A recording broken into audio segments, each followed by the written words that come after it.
C'est autour d'un segment interministériel que se sont déroulés les travaux de la deuxième journée du sommet des 3 bassins forestiers tropicaux ce 27 octobre 2023. À la table des échanges, des approches synergiques, des plans de conservation et de la préservation des écosystèmes à l'horizon 2030.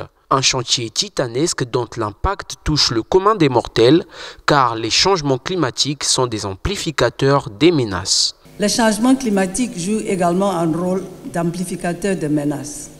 Les conditions météorologiques changeantes intensifient le risque de maladies liées à la chaleur et accroissent la probabilité d'événements météorologiques extrêmes tels que les inondations, les sécheresses et les ouragans.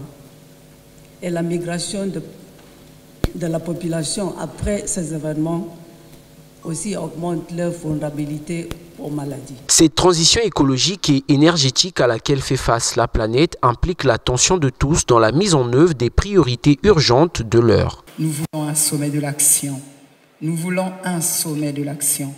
Il ne peut être autrement parce que nous portons aux 3 bassins les 80% de la biodiversité forestière mondiale.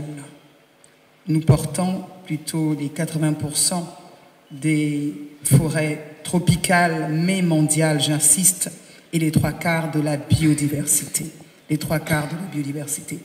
J'aimerais vraiment, avec insistance, le Premier ministre tout à l'heure interviendra, mais vous rappeler qu'il nous faut réagir, et il nous faut agir, et c'est nous qui avons la décision. Pour mener à bien ce plaidoyer en faveur du climat, Anatole Koliné-Makosso, Premier ministre, chef du gouvernement, reste objectif sur la question. Nous ne pourrons réussir cette transition sans partager nos expériences et échanger sur nos acquis et sur le rôle que les forêts peuvent jouer pour faciliter cela. En exploitant nos bassins forestiers tropicaux sous la forme du nexus eau, énergie, alimentation, biodiversité, nous visons à préserver nos forêts, à réduire notre dépendance aux énergies fossiles, à réduire nos émissions de gaz à effet de serre, à fournir de l'électricité à nos communautés rurales et à améliorer les conditions de vie de nos populations.